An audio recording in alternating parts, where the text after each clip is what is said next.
Une kyrielle d'humoristes a enflammé de rire mardi 29 septembre dernier la scène du centre tant choisi de Gilly à Charleroi à l'occasion de la 5e édition de la soirée Rions ensemble contre le racisme.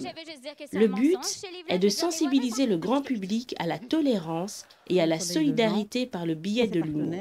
C'est une arme importante dans le sens où, j'aime le dire, nous les Belges, ce qu'on apprécie au-delà de nos frontières, c'est l'autodérision. Ce qu'on nous en veut, on nous envie parce qu'on dit que le peuple belge est très riche de l'autodérision. On sait se moquer de nous-mêmes. Donc nous, on a compris que justement qu'avec Rions ensemble contre le racisme, on pouvait arriver justement à rire en ramenant les racistes à soit se remettre en question, soit à rester dans leurs bêtises. On peut rire de tout du moment que ce n'est pas discriminant, ce n'est pas humiliant. Il faut qu'on arrive à placer comme des limites parce que sinon on peut tout faire aussi, mettre les pieds sur la table. Je vais chez David, je mets les pieds sur la table de David, je ne ferai pas ça. J'aime bien quand je vois les gens rire dans la salle. Voilà, les gens qui restent pour faire les interviews, pour répondre, pour poser des questions, pour prendre des photos avec les artistes. Je trouve que là on a réussi notre challenge. Déjà arriver à favoriser le vivre ensemble. Parce que notre démarche au départ c'est d'encourager le brassage de culture, d'où forcément le vivre ensemble. Que les gens arrivent à rester ensemble et à partager des moments ensemble, ça fait plaisir. Cette invitation de l'ASBL Soleil Levant, très active dans la promotion interculturelle, lutte contre le racisme et toute forme de discrimination et surtout prend le contre-pied des préjugés qui circulent autour des personnes issues de la diversité.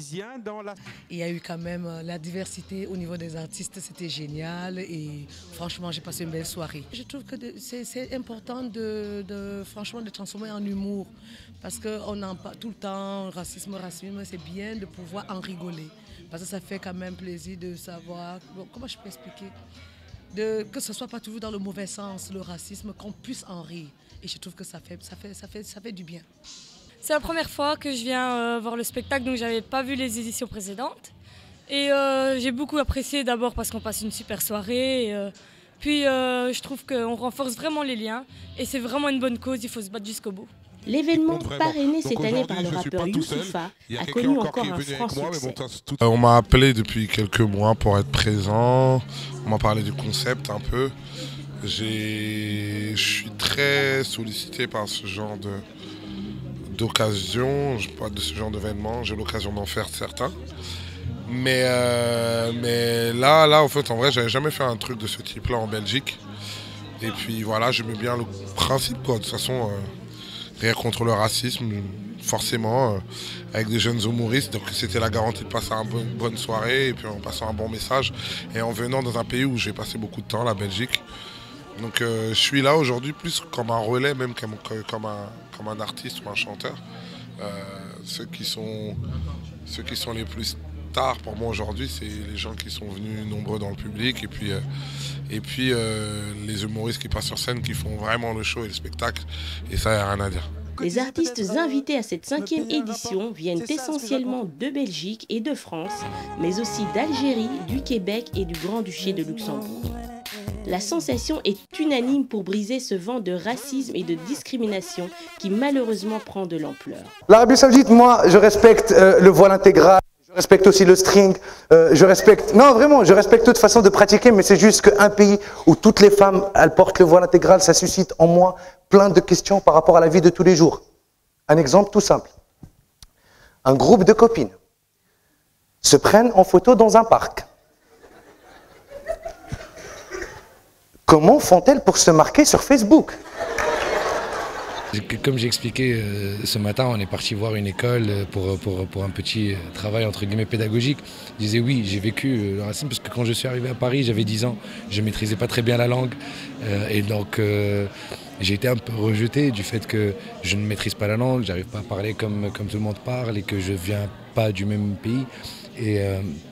Et donc du coup, même quand on me disait par exemple « casse-toi », je ne comprenais même pas ce que ça voulait dire. Et il y a aussi le fait que je suis arrivé à Paris avec l'immunité diplomatique.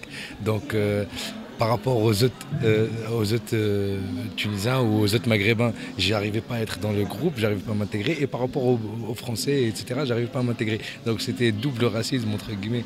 Mais ça va, on s'en sort par le rire. J'ai compris que, enfin voilà, moi, c'est une des méthodes. J'ai remarqué qu'en faisant rigoler la classe, par exemple, en faisant rigoler les collègues du collège, du lycée, etc., j'arrivais à me faire accepter. Donc c'est peut-être pour ça que je suis humoriste aujourd'hui, mais enfin voilà, par le rire, on peut guérir beaucoup de choses. Cet événement, je trouve que c'est bien qu'on se mobilise, qu'on fasse des choses ensemble. C'est vrai que j'aime bien reprendre une phrase d'un ami à moi qui est auteur, qui s'appelle Ismaël Saïdi, qui dit que c'est bien de vivre ensemble, mais que finalement ça ne sert à rien, que c'est mieux de faire des choses ensemble. Donc voilà, ici c'est l'occasion de faire des choses ensemble, de se côtoyer entre nous. C'est sympathique, c'est bien. On va rire, elle est raciste. Bref, ce qui justifie, c'est que voilà, que ça existe toujours. Il y a encore pas mal de bavures, il y a encore des gens qui sont voilà, contre des personnes juste par rapport à leur couleur. Donc je pense que le combat continue, même si c'est un combat dont on ne parle pas et qui est fait en silence. Voilà, j'ai voulu être là encore une fois, c'est ma deuxième fois que je viens et je trouve que voilà, ça vaut la peine de se déplacer et de lutter contre le racisme qui n'arrête pas. J'ai eu l'honneur d'être invité justement à cet événement et j'ai tout de suite accepté l'invitation puisque pour moi c'était important. C'est quelque chose que je dénonce depuis toujours à travers ma musique, à travers mes messages et je pense que c'était important pour moi d'être ici en Belgique, d'expliquer un peu aussi nos expériences aussi, comme tout à l'heure ce que j'ai fait sur scène quand j'ai expliqué un peu ce que j'ai vécu quand j'étais plus jeune. Le racisme maintenant malheureusement est devenu une banalité. Les gens, c'est-à-dire que ne se cachent même plus, tu vois, pour dire qu'ils sont racistes, que ce soit à la télé, que ce soit dehors. Et c'est quelque chose d'inacceptable. On ne peut pas accepter ça aujourd'hui en 2015. En amont, l'association a également lancé une grande campagne photo autour de l'événement.